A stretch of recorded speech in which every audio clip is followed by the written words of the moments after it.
Oh no.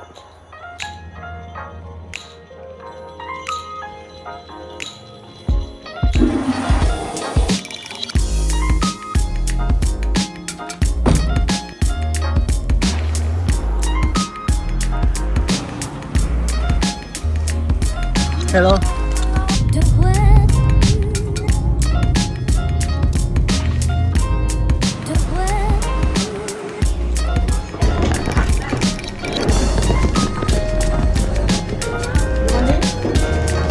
Benvenuti o bentornati sul canale, io sono Michael e questo è un giorno triste. Questo è il mio ultimo giorno in Thailandia.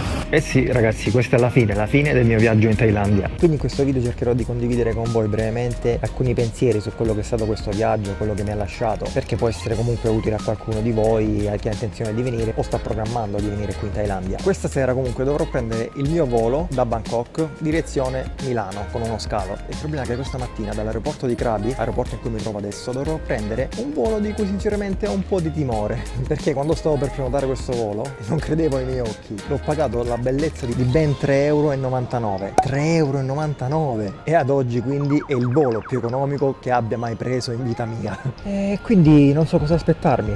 Spero vada tutto bene, spero quantomeno che il nostro volo abbia tutti i motori funzionanti. Non scherzo.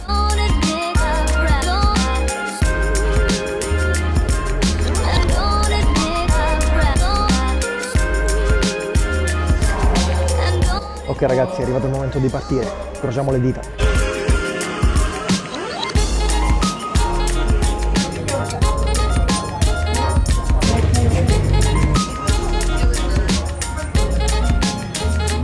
Musichetta di Natale. Le ali ci sono, sembrano integre.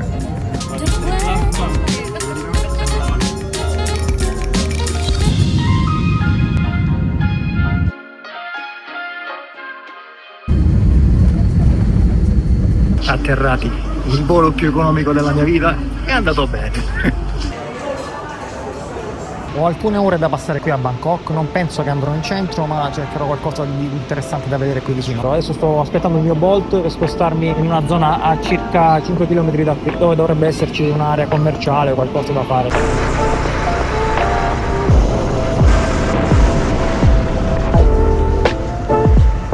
Fatto lasciare in quest'area commerciale qui c'è praticamente un mercato coperto, potrei anche pensare di mangiare qui dopo. Adesso continuiamo a fare il giro. C'è anche KFC. È comunque un'area commerciale divisa in tanti padiglioni, si chiama Leo Paseo Mall. Infatti come vedete è un po' tutto frastagliato, lì c'è Starbucks, là c'era McDonald's. Può essere un posto carino se avete qualche ora da passare qui a Bangkok, non volete allontanarvi troppo dall'aeroporto. Ci ho messo 10 minuti. Ci sono farmacie, ristoranti, dovrebbe esserci anche un grosso supermercato. Non ho mai fatto un giro in un grosso supermercato qui in Thailandia ancora, sempre nei 7-Eleven. Devo ammettere che le indicazioni sono poco chiare, non si capisce come è strutturato questo posto. Ci sono altri negozi là in fondo, c'è anche il piano di sopra, centro massaggi. Ah, finalmente ecco il supermercato. Qui c'è il reparto frutta, tutta bella tagliata, 59 baht, 59, 59, non male, già tagliata. Qui c'è del mango, come avete visto il mango della Thailandia ha un colore diverso rispetto a quello che c'è da noi. Questa è tutta una parete di caramelle e lì c'è la frutta secca. Ne ho mangiata molta frutta secca in questi 20 giorni, costa abbastanza poco. Qui c'è dell'affettato di dubbia provenienza, qui abbiamo la pasta, De Cecco, Barilla, De Cecco 149, circa 3,50 €, la Barilla 71, poco più di 2 €. Sughi pronti, circa 3-4 €. Mio Dio, ma questo che olio è? Di dubbia provenienza sicuramente e costa anche tanto, 460 baht, 3,75, almeno 10 €. Oh, ma non c'è n'anima in sto negozio, sono tutti commessi, sono l'unico cliente. Adesso prendo una bottiglietta d'acqua, poi esco. Ho i boccioni d'acqua da 5 litri. Qui l'acqua è tutta in cassette, io voglio solo una bottiglia. Ma questa è tutta acqua carissima, minimo 3 € a bottiglia. Cioè questa 15 baht, prenderò questa.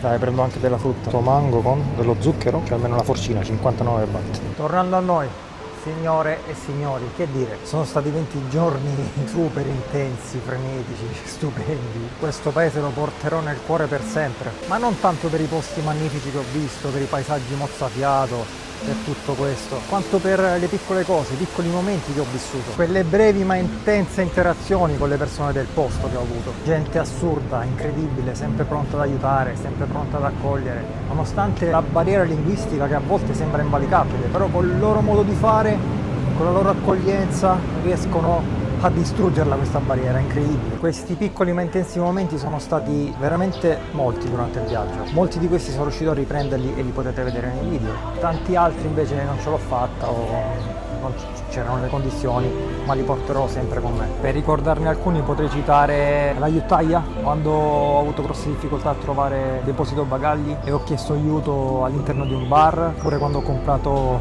quei mandarini su una strada sperduta da una signora anziana. For you. Ok, vai, Sawadika. Probabilmente sarò stato il suo unico cliente, gli ho lasciato il resto.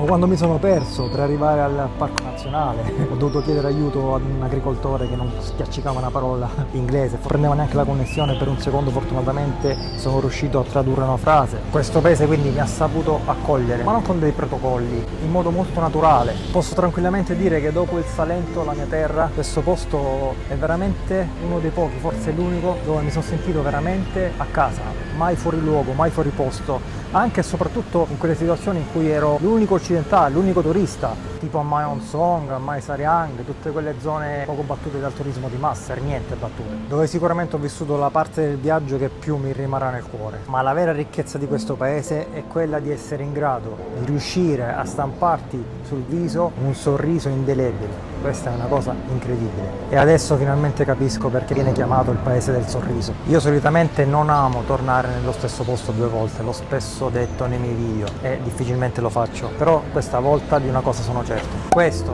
non sarà un addio, questo è solo un arrivederci, mia cara Thailandia.